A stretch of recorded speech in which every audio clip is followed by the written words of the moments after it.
Olá, pessoal! Hoje nós estamos aqui para falar sobre fatores bióticos e fatores abióticos. Eu sou a professora Raíssa e hoje nós vamos ter essa aula de ciências. Então, quando eu falo de fatores bióticos, eu estou falando daqueles fatores que são vivos. Bio, pessoal, significa vida.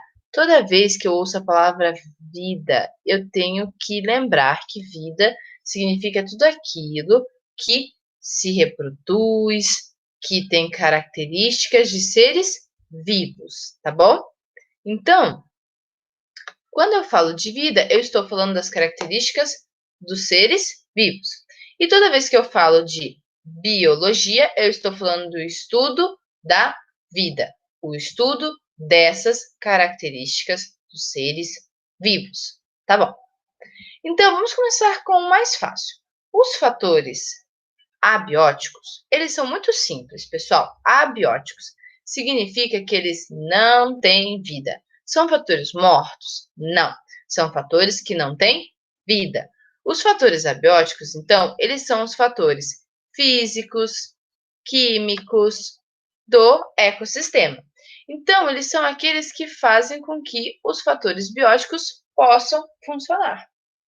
Se eu não tiver a água, se não tiver o ar, se não tiver a rocha, se não tiver os minerais, se não tiver nutrientes, os seres vivos não vão poder existir. Então, olha essa imagem. Olha os componentes abióticos aqui nesse canto aqui. Quais são os componentes abióticos? A luz, a água, os nutrientes, o mineral, a energia, o calor, são todos abióticos. A partir deles, eu vou conseguir fazer com que os meus componentes bióticos sobrevivam, vivam. Vamos pensar aqui num exemplo para ficar mais fácil. Eu sou o Mufasa. Tudo que você vê faz parte de um delicado equilíbrio. Como rei, você tem que entender esse equilíbrio e respeitar todos os animais, desde a formiguinha até o maior dos antílopes. Mas nós não comemos antílopes. Sim, Simba, mas deixe-me explicar.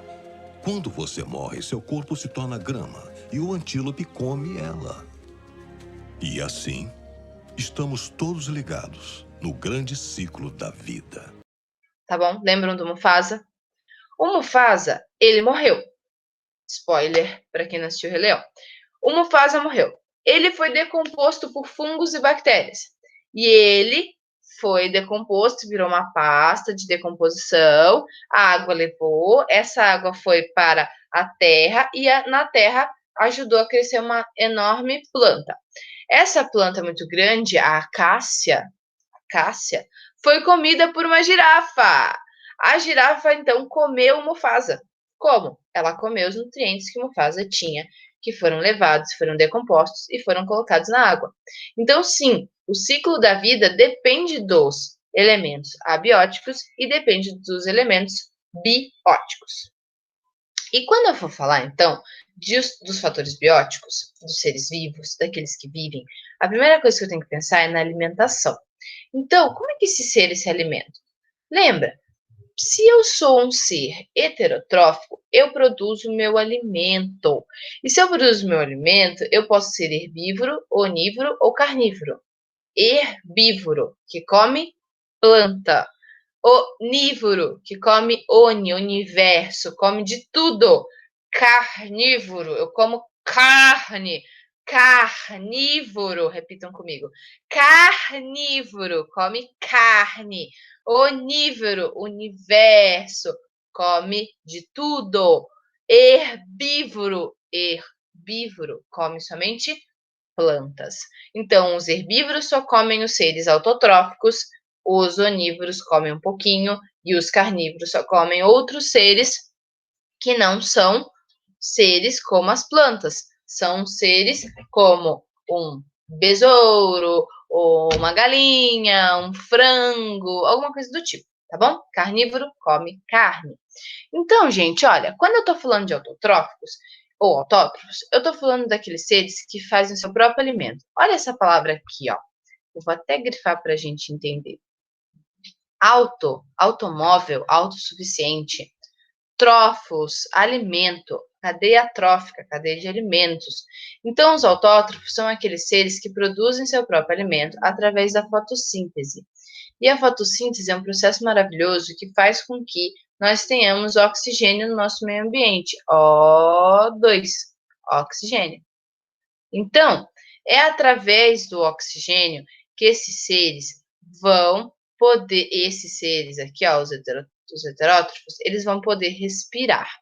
E é através do oxigênio que esses seres autótrofos também vão poder respirar. A fotossíntese, então, é o quê?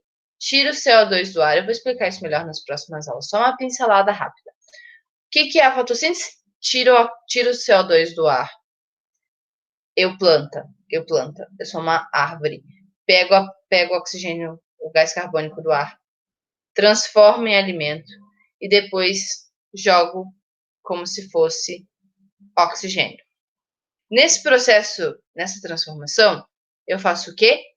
Eu gero alimento para o meu corpo e oxigênio para o meio ambiente. Então, os heterótrofos vão respirar esse oxigênio. E eles, respirando esse oxigênio, vão poder fazer as suas funções. Os heterótrofos são aqueles seres que são dependentes de outros para a sua alimentação e também para a sua respiração. Sem os autótrofos, que fazem seu próprio alimento e liberam oxigênio no ar, os heterótrofos, aqueles que se alimentam, não iriam conseguir se alimentar. Voltando, então, resumindo. Eu tenho na existência, no ecossistema, fatores abióticos e fatores bióticos.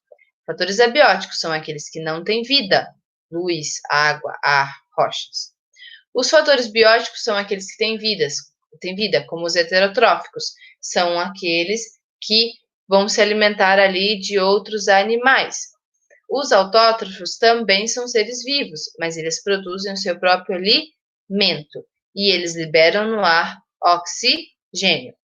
Fatores abióticos são aqueles que não são vivos: ar, água, oxigênio. Fatores bióticos são aqueles que são vivos, como os autótrofos e os heterótrofos. Os autótrofos fazem seu próprio alimento, os heterótrofos precisam se alimentar de outros seres. Precisam que os autótrofos existam para produzir oxigênio. Exemplo de heterótrofo: os herbívoros, os onívoros e os carnívoros. Um herbívoro, coelho. Onívoro, macacos e seres humanos. Carnívoros, tigre, leão, cachorro do mato, cão do mato, cachorro do mato, acho que é isso. São carnívoros, que somente comem carne. Para eu ser um ser vivo, além de heterótrofo e autótrofo, eu tenho que ter algumas características. A gente já falou disso, mas a gente vai repetir. Quais são as características que eu preciso ter? Eu preciso ter uma composição complexa. Se eu respiro oxigênio, eu preciso ter oxigênio no meu corpo. Eu respiro oxigênio por um motivo. Eu evoluo, então as minhas características estão em constante evolução, eu estou constantemente sendo aprimorada. A natureza está selecionando características que são úteis, que são não úteis, que vão ficar, que não vão ficar. Irritabilidade. Eu percebo o ambiente, está calor, está frio, estou suando. Metabolismo. Eu tenho metabolismo, pode ser autótrofo ou heterótrofo. Se eu absorvo o alimento, eu acabo digerindo, eu tenho que trabalhar aquele alimento dentro do meu corpo. Reproduzir, todo ser vivo é capaz de reproduzir, não necessariamente precisa se reproduzir, mas é capaz de reproduzir, é capaz de ter reprodução, de ter descendentes. Ciclo vital, todo ser vivo tem. Lembra, Mufasa vai morrer, vai voltar lá para a cadeia alimentar na forma de alimento para as plantas. Tem que ter uma organização complexa, com células, com relações. Essas relações complexas são extremamente importantes para a gente poder se adaptar ao meio ambiente e vai ajudar a gente também na evolução. Todo ser vivo tem células justamente por causa dessa organização complexa. Mas, a bactéria só tem uma célula. Tudo bem, ela é unicelular. E aqueles que têm muitas células? Pluricelular. A gente fala disso depois. Então, o que é vida ainda é um desafio para a gente definir. Mas a gente tem aqui algumas coisas que são importantes para que a vida realmente exista. composição complexa, evolução, irritabilidade, o metabolismo funcional, a capacidade de se reproduzir, não necessariamente a necessidade, o ciclo vital, a organização complexa e também ter a presença de células para que possa existir.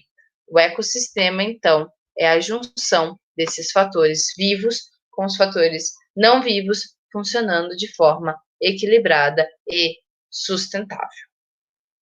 Tá bom? Por hoje é só, pessoal. Tenham aí um bom dia, uma boa tarde e uma boa noite.